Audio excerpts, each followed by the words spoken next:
안녕하세요. 부동산에 관한 한 여러분의 베프가 되고 싶은 공인중개사 김혜주입니다. 예, 5월이 됐습니다. 계절의 영 5월 모두가 좋아하는 달이긴 한데 또 여러 가지 고민도 많은 그런 달이죠. 특히 이제 소득세 신고 때문에 여러 가지 고민이 이제 많으신 그런 달인데 그 중에서도 이제 나 전세나 월세 임대 주고 있는데 이것도 소득세 신고해야 되나요? 이렇게 궁금하신 분들 많으실 거예요. 작년에 공시 가격이 많이 올랐기 때문에 또 신고 그동안 안 하셨던 분들도 이번에 대상이 되는 분들도 있으시거든요. 끝까지 한번 보시면 내가 임대소득을 신고해야 되는 대상인지 아닌지 아시게 됩니다. 같이 한번 보세요. 제일 궁금하신 게 이걸 거예요. 나 1주택인데 1주택 그거 월세 주고 나도 작은데 월세 살고 있는데 그것도 임대소득 신고를 해야 돼요? 고가주택이면 하셔야 합니다. 그 기준 한번 보시겠습니다. 임대소득 신고를 내가 어떨 때 해야 하는지 그거는 주택수와 임대 유형에 따라 달라집니다. 그래서 이걸 자세하게 보시면 내가 만약에 내 집을 월세 주고 있다면 2주택 이상이신 분들은 다 과세, 2주택, 3주택 이상 다 과세입니다. 그러니까 2주택이라는 것은 내가 만약에 집이 2개인데 내가 한 집엔 내가 살고 한 집만 월세를 주고 있다면 그것도 신고하셔야 된다는 거고요. 내가 전체를 전세로 주고 있다, 전세 보증금으로 받고 있다 하면 1주택, 2주택까지는 비과세고요. 3주택 이상이실 때 내가 한 집에 살고 있고 나머지 두 집을 전세 주고 있으면 그때부터는 과세 대상입니다. 그래서 신고를 하셔야 합니다. 근데 이 주택수를 헤아리실 때 소형주택은 제외해 줍니다. 전세로 받고 있다면 소형주택은 제외를 해주는데 그 소형주택은 전용 40평방미터 이하이면서 공시가격이 2억 원 이하인 주택입니다. 두 개 다 해당돼야 됩니다. 전용 40평방미터 이하이면서 공시가격이 2억 원 이하인 주택은 소형주택이라고 해서 여기 임대소득세 주택수 헤아릴 때는 빼줍니다. 그렇게 해서 정리를 해보자면 월세일 때는 1주택만 비과세, 2주택부터는 다 과세이고요. 전세일 때는 2주택까지는 비과세고 3주택 이상일 때부터 이제 신고를 하게 되는 겁니다. 그런데 예외적으로 1주택이면서 고가주택이라면 세금 신고를 해야 합니다. 엄청 비싼 주택을 월세로 주고 있으면서 월세를 많이 받고 있는 그런 사람까지 다 비과세 안 해주겠다는 거예요. 고가주택 기준이 올해 달라졌죠. 그것도 조금 이따 정리를 해드리겠습니다. 그런데 임대소득세 과세 대상은 이 주택수와 임대 유형에 따라 달라진다고 말씀을 드렸죠. 그래서 주택수를 어떻게 헤아리느냐가 아주 중요합니다.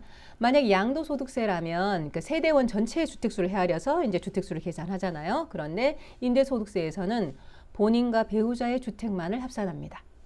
그래서 같이 살고 있는 직계 존속이나 직계 비속이 집이 있다고 해도 그건 합산되지 않고요. 무조건 본인과 배우자의 주택만을 합산해서 그 주택수가 나오는 겁니다. 그리고 또 중요한 것은 소유하고 있는 모든 주택수를 포함합니다. 그러니까 임대 주고 있는 주택수만 계산하는 게 아니라 내가 살고 있는 집까지 다 포함해서 소유하고 있는 모든 주택수를 포함해서 이렇게 3주택 이상이냐 아니면 2주택이냐 1주택이냐 이렇게 이제 헤아리는 겁니다. 그럼 내가 아까 고가주택 월세에 해당하면 과세 대상이라고 말씀드렸는데 그 기준을 정확하게 설명을 해드릴게요.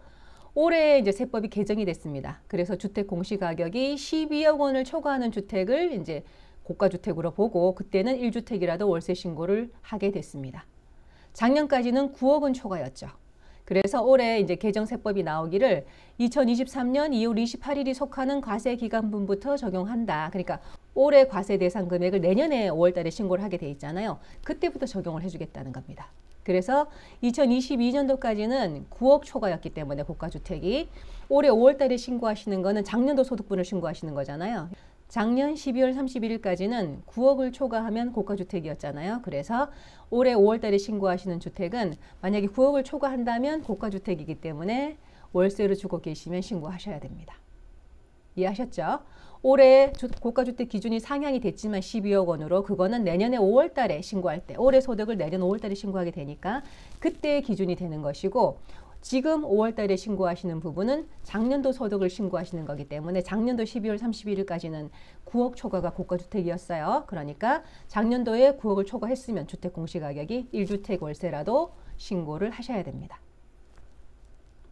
이번에 이제 발표한 세법 개정안 해설집이 이렇게 돼 있어요. 기준 시가 12억 원 초과로 개정을 했는데 적용 시기는 2월 28일이 속하는 과세기간분부터, 그러니까 올해 소득분부터만 적용을 해주겠다 이런 이야기입니다. 그러니까 작년도 소득은 9억 원 초과예요. 그러면 사업자 등록을 해야 할까요? 내가 임대소득세 과세 대상이라면 소득신고를 해야 되고 세금을 내야 되기 때문에 세무서에 사업자 등록을 해야 합니다. 이거는 우리가 익히 알고 있는 주택임대사업자 그 등록하고 또 다른 거예요. 그 주택임대사업자는 세무서에도 사업자 등록을 해야 되고 다른 세제 혜택을 또 받아야 되기 때문에 구청에도 임대사업자 등록을 해야 하잖아요. 근데 이것은 세무서에 이제 소득 신고를 하고 세금을 내기 위해서 하는 거기 때문에 그냥 세무서에만 사업자 등록을 하시면 됩니다. 그리고 임대소득세를 신고 납부하실 때 이제 금액에 따라 종류가 두 종류로 나눠지는데요. 만약 소득 금액 전체가 2천만 원을 초과한다면 무조건 종합과세입니다. 그러니까 다른 소득하고 합쳐서 그냥 그 세율 구간에 따라서 이제 세금을 내시는 거고요. 만약 임대소득이 2천만 원 이하라면 두 가지 중에서 선택하실 수 있습니다. 그러니까 분리과세로 따로 신고하셔도 되고 종합과세로 합해서 이제 신고를 하셔도 되는데 둘 중에 어떤 게 유리한가 계산을 해보시고 선택하시면 되겠습니다.